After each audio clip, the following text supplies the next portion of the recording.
Thank you, Ben. Thank you, Doug.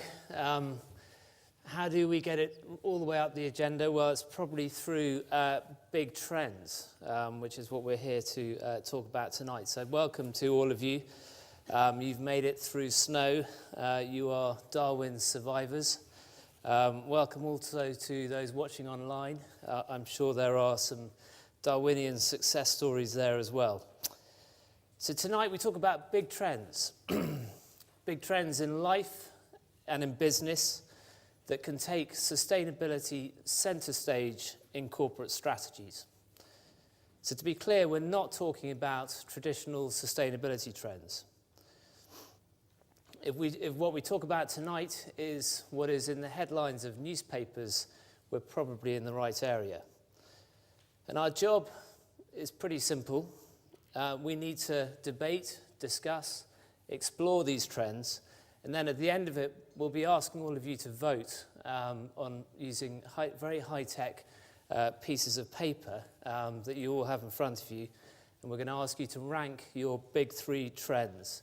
And on the other side of that piece of paper, you can also see what people, how people rated these big three trends in the run-up to this event. So about 150 people have filled that in already. So we can see how tonight's debate has impacted, if at all, these trends by the way you vote, and we'll show you at the end.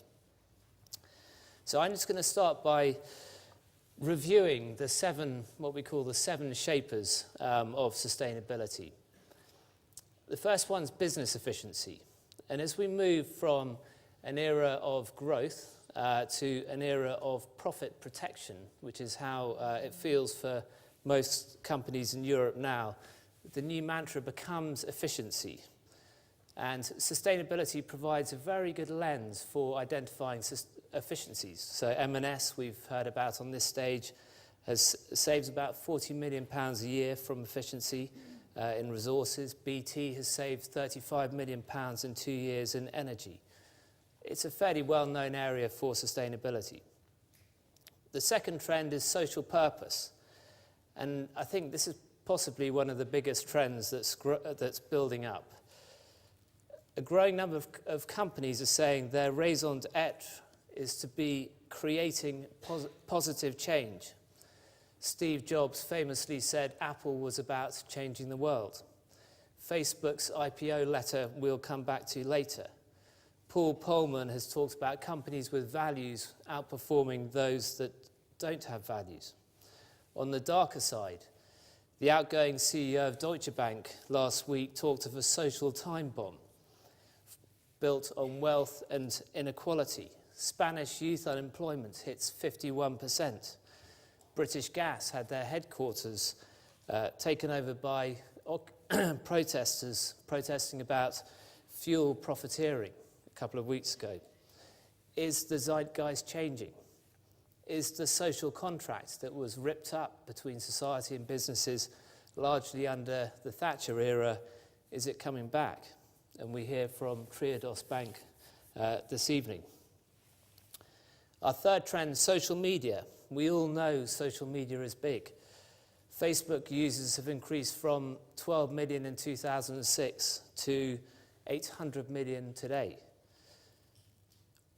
How does that impact sustainability? Well, the key is probably in transparency, in the ability of social media to destroy reputations for companies who don't understand how they work with society. And I think the McStories episode on Twitter a couple of weeks ago is a very good example of the power of social media. Our fourth trend is collaboration.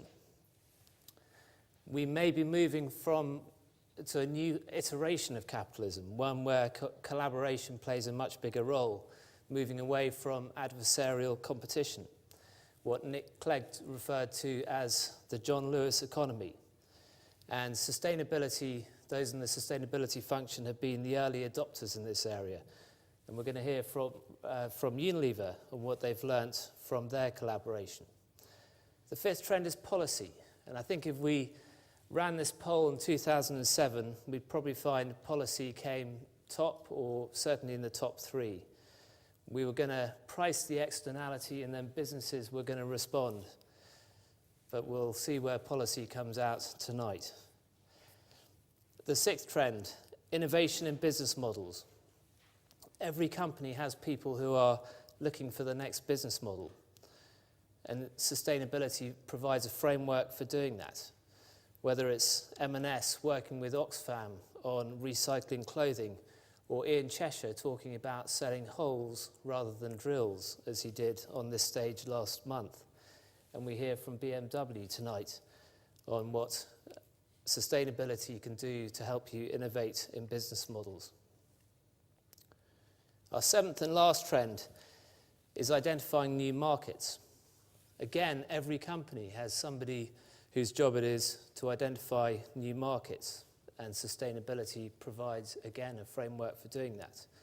GE now generates $18 billion of revenues from primarily renewable energy and energy efficiency. Nissan is investing $4 billion in electric vehicles, and that strategy was all brought about by sustainability. So there's seven big trends that pretty much everyone out on the street will recognize. And they all touch on sustainability. But let's zoom in now. Let's start to drill down, and we'll ask our first speaker, Dr. Thomas Becker, who is Vice President of Government Affairs at BMW, who's dodged snowdrifts to come here, and we're going to hear what Thomas has to say about sustainability as a principal driver of innovation.